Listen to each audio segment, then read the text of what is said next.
रोज रोज त्याच चवीच्या भाज्या किंवा भाकरी चपाती खाऊन कंटाळा आला असेल तर तुम्ही एकदा अशा पद्धतीने मसाला भाकरी करून बघा. करायला अगदी सोपी आणि झटपट तयार होते. शिवाय आपण इथे भाकरी न थापता लाटून तयार करणार आहोत तरीसुद्धा मस्त अशी टम्म फुगली जाते. सोबतच आपण इथे मसाला वांगं करून घेणार आहोत भाकरीसोबत.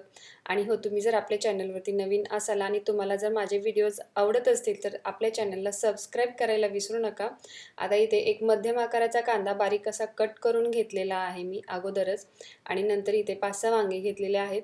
ते आपल्याला व्यवस्थित म्हणजेच काटे किंवा साईडच्या कडा वांग्याच्या काढून घ्यायच्यात आणि मध्य भागातून वांग्याच्या 4 फाका करून घ्यायच्यात अशा पद्धतीने, जेणेकरून वांग्यामध्ये काही कीड असेल तर ते समजते. आता इथे मी सगळीच वांगे अशा पद्धतीने कट करून घेतलेले आहेत आणि ते पाण्यामध्ये आपल्याला टाकून घ्यायच्यात. वांगे असेच जर तुम्ही उघडे ठेवलात तर मग वांगे काळे पडतात. त्यामुळे तुम्ही मिठाच्या पाण्यामध्ये वांग्याला कधीही कट केलात तर टाकून ठेवायचं. आता इथे मसाला भाकरी बनवण्यासाठी मी इथे थोडीशी पालक घेतलेली आहे, म्हणजेच मूठभर पालक घेतलेली आहे आणि त्याच्या निब्बर काड्या आहेत त्या काढून घेतल्यात. फक्त पानं घेतलेले आहेत आणि तेही आपल्याला मस्त असे बारीक कट करून घ्यायचे चाकूनी किंवा वेळीने. आता इथे मी व्यवस्थित अशी बारीक कट करून घेतलेली आहे पालक. आता इथे खलबत्त्यामध्ये मी अद्रक लसण म्हणजेच 5-6 लसणाच्या पाकळ्या आणि छोटा अद्रकीचा तुकडा घेतलेला आहे. तो बारीक आपल्याला असं वाटून घ्यायचे आणि ही वाटलेला अद्रक लसण आपण वांग्याच्या भाजीसाठी वापरणार आहोत. आता हे काढून घेऊया एका प्लेटमध्ये आणि याच खलबत्त्यामध्ये मी 10-12 लसणाच्या पाकळ्या टाकून घेतलेल्या आहेत आणि 4-5 हिरव्या मिरच्या टाकून घेतलेल्या आहेत आणि हे वाटण आपण भाकरीसाठी तयार करत आहोत. आता मिरच्या टाकून झाले की त्यामध्येच आपल्याला 1 चमचा जिरे आणि 1 चमचा ओवा टाकून घ्यायचे आणि हे सगळं आपल्याला चांगलं मस्त असं बारीक वाटून घ्यायचंय. तुम्ही वाटल्यास हे मिक्सरलाही वाटून घेऊ शकता. आता इथे मी वाटून घेतलेलं आहे. हे साईडला ठेवून देऊया. सगळ्यात आधी आपण वांग्याच्या भाजीला फोडणी देणार आहोत. त्यासाठी इथे मी गॅसवरती कढई गरम करायला ठेवलेली होती. कढई गरम होत आहे तोपर्यंत आपण मसाला तयार करून घेऊया. म्हणजेच बारीक कट करून घेतलेला कांदा होता, त्यामध्ये 2-3 चमचे आपल्याला शेंगदाण्याचं कूट टाकून घ्यायचे. कूट म्हणजे शेंगदाणे मस्त असे खरपूस भाजून त्याची पावडर करून घेतलेली आहे, ती इथे टाकून घ्यायचे. चवीनुसार मीठ टाकायचे. नंतर काळं तिखट, 1 चमचा गरम मसाला, 1 चमचा लाल तिखट टाकून घेते. पाव चमचा मटण मसाला टाकून घेते. तुम्ही इथे कांदा लसूण मसाला किंवा धने पावडरही वापरू शकता. आता इथेच आपल्याला पळीभर तेल टाकून घ्यायचे आणि ते तेल व्यवस्थित या कांद्यामध्ये आणि मसाल्यामध्ये मिक्स करून घ्यायचे. तेल टाकल्यामुळे कांद्याला मस्त असा मसाला चिटकला जातो आणि नंतर शेवटी आपण बारीक कट करून घेतलेली कोथिंबीर टाकून घ्यायची आणि तीही आपल्याला व्यवस्थित या कांद्यामध्ये मिक्स करून घ्यायचे. आता हा तयार केलेला मसाला आपल्याला जे आपण वांगे कट करून घेतलेले होते त्यामध्ये व्यवस्थित असे भरून घ्यायचे. तुम्ही बघू शकता अशा पद्धतीने हा मसाला यामध्ये भरून घ्यायचे. सगळ्याच वांग्यामध्ये अशा पद्धतीने मी मसाला भरून घेते आणि मसाला भरला की आपल्याला मस्त असे वांगे दाबून घ्यायचे, जेणेकरून मसाला वांग्यामध्ये टिकून राहतो. आता इथे सगळेच वांगे मी अशा पद्धतीने तयार करून घेतलेले आहेत आणि नंतर जो थोडाफार मसाला राहिलेला आहे तो आपण तेलामध्ये टाकून घेणार आहोत. आता इथे कढई गरम झालेली होती, त्यामध्ये 2 पळ्या तेल टाकून घ्यायचे. तेल व्यवस्थित गरम झाले की त्यामध्ये आपल्याला 1 चमचा मोहरी टाकून घ्यायची आणि अर्धा चमचा जिरे टाकून घ्यायचे. जिरे मोहरी दोन्ही व्यवस्थित तडतडले गेले की त्यामध्ये वाटून घेतलेला अद्रक लसूण टाकून घ्यायचे आणि तोही तेलामध्ये आपल्याला व्यवस्थित असा परतवून घ्यायचे. इथेच आपण थोडासा कढीपत्ता टाकून घेणार आहोत. हे सगळं आपल्याला सोनेरी रंगावरती परतवून घ्यायचे. आता इथे आपला मस्त असा अद्रक लसूण परतून झालेला होता. यामध्ये आपण तयार करून घेतलेला कांदा मसाला टाकून घ्यायचे आणि तोही आपल्याला मस्त असा परतवून घ्यायचे.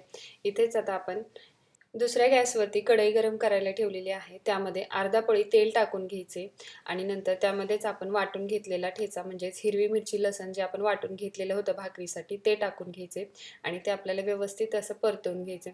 आता मी इकडे गॅस कमी करून घेतलेला आहे आणि इकडे आपला कांदाही मस्त असा परतून झालेला होता. त्यामध्ये भरून घेतलेले वांगे टाकून घ्यायचे आणि पाव चमचा हळद टाकून घ्यायचे आणि हे 2-3 मिनटं आपल्याला तेलामध्ये वांगे परतवून घ्यायचे किंवा 5 मिनटंही परतले तरी चालतील. आता इथेच आपण गरम करून घेतलेलं पाणी टाकून घेणार आहोत. ज्या प्लेटमध्ये आपण मसाला तयार करून घेतलेला होता त्याच प्लेटमध्ये मी गरम पाणी टाकून ते विसळून यामध्ये टाकून घेतलेलं आहे. आता इथे झाकण ठेवून आपल्याला वांगे मस्त अशी शिजवून घ्यायचे. आता इकडे आपला ठेचाही परतून झालेला होता, त्यामध्ये कट करून घेतलेली पालक टाकून घ्यायचे आणि ती आपल्याला तेलामध्ये मस्त मऊ होईपर्यंत शिजवून घ्यायचे. आता इथे तुमच्या आवडीनुसार कुठल्याही पालेभाज्या यामध्ये टाकून घेऊ शकता. आता इथे पालक आपली थोडीफार मऊ झालेली आहे आणि आणखीन चांगली मऊ व्हावी यासाठी इथेच आपण मीठ टाकून घेणार आहोत चवीनुसार. आणि तुम्ही बघू शकता मीठ टाकल्यानंतर आपली पालक किती मऊसूत अशी झालेली आहे. नंतर यामध्येच पाव चमचा हळद टाकून घ्यायची आणि 2 कप इथे पाणी टाकून घेणार आहोत. तुम्ही इथे कुठल्याही मापाने पाणी टाकून घेऊ शकता, परंतु जेवढं तुम्ही पाणी घ्याल त्याच्या दुपटीने इथे पीठ लागतं. आता इथे पाण्याला उकळी आलेली आहे, त्यामध्ये आपण ज्वारीचं पीठ टाकून घेणार आहोत. आता इथे मी 2 कप पाणी वापरलेलं होतं. यामध्ये कमीत कमी 3.5 कप पीठ बसलेलं आहे. हे ज्वारीचं पीठ हटण्यासाठी शक्यतो लाटण्याचा वापर करायचा, जेणेकरून पीठ हटायला अवघड जात नाही. जर तुम्ही चमच्याने हटायला गेलात तर ते व्यवस्थित हटलंही जात नाही आणि थोडंसं अवघड जातं. आता इथे पाण्यामध्ये मी पीठ हटवून घेतलेलं आहे. लाटण्याला लागलेलं पीठ एक्स्ट्राचं काढून घ्यायचं आणि काढताना थोडासा ओला हात करायचा, जेणेकरून पिठाचे चटके बसत नाहीत. आता याच्यावरती आपल्याला झाकण ठेवून 5 मिनिटं वाफवून घ्यायचे पीठ. आणि हो, लगेच आपल्याला गॅस बंद करून द्यायचे आणि नंतर 5 मिनिटं वाफवून घ्यायचे. आता पीठ वाफत होतं तोपर्यंत आपण वांगी चेक करून घेऊया आणि खालीवरी करून आपल्याला दोन्ही साईडनी वांगे मस्त असे शिजवून घ्यायचे. आणि इथे माझे वांगे शिजून झालेले होते, त्यावरती बारीक कट करून घेतलेली कोथिंबीर टाकून घ्यायची. आणि मग तयार आहे आपली मस्त अशी चमचमीत झटपट तयार होणारी वांग्याची ग्रेव्ही. तुम्ही बघू शकता भाजी किती मस्त दिसत आहे. तुम्ही ही भाजी टिफिनमध्येही देऊ शकता. जास्त पातळ नसल्यामुळे ही भाजी तुम्ही भाकरी, भात किंवा चपातीसोबतही खाऊ शकता. तर आता ही मी डब्यामध्ये भरून घेते आणि नंतर इथे आपलं पीठही 5 मिनिटं चांगलं वाफून झालेलं होतं. जर सुरुवातीला पीठ गरम असेल तर मग पाण्याचा हात घ्यायचा. शक्यतो पाण्याचा हात घ्यायचा, जेणेकरून हाताला पीठ चिटकत नाही. आता इथे मी पाण्याचा हात घेऊन हे पीठ आपल्याला चांगलं मस्त असं मळून घ्यायचे. आणि हो, पाण्याचा हात घ्यायचा म्हणजे पाणी टाकायचं नाही आपल्याला याच्यावरती, कारण अगोदरच आपण यामध्ये पाणी मिक्स केलेलं आहे.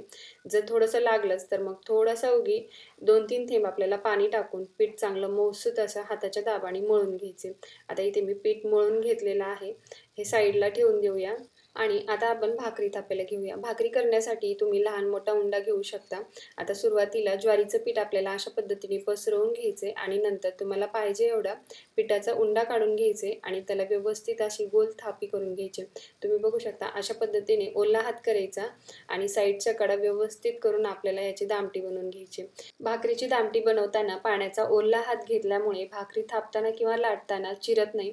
आता इथे मी कोरडं पीठ हाताला व्यवस्थित लावून घेतलेलं आहे आणि सुरुवातीला आपल्याला थोडीशी भाकरी अशा पद्धतीने थापून घ्यायची आणि थापताना एका साईडने आपल्याला भाकरी एकसारखी करत जायची. तुम्ही बघू शकता कशा पद्धतीने मी भाकरी थापून घेत आहे. आता इथे तुम्ही म्हणाल की भाकरी तर लाटून घ्यायची होती, परंतु थापून घेतली का? कारण की जर सुरुवातीलाच तुम्ही लाटणीने भाकरी लाटायला घेतलात तर मग भाकरी लाटण्याला चिटकते.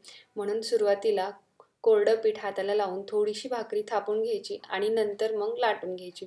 आता इथे मी लाटून घेतलेली होती आणि भाकरी तव्यावरती टाकून घेतलेली आहे.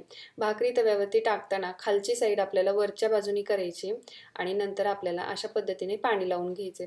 आणि पाणी लावताना जर तुमच्या हाताला चटके बसत असतील तर तुम्ही छोटा कॉटनचा कपडा कट करून त्या कपड्यानेही इथे पाणी लावून घेऊ शकता.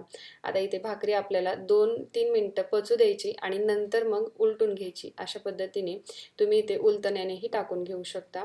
आता भाकरी आपल्याला लो टू मिडियम फ्लेमवरती सुरुवातीला पचू द्यायची आणि नंतर मग थोडीफार बाजूला निघाली भाकरी की मग मीडियम टू हाय फ्लेमवरती ज्या बाजूने भाकरी कच्ची वाटते त्या बाजूने हाताच्या दाबाने आपल्याला भाकरी व्यवस्थित अशी भाजून घ्यायची.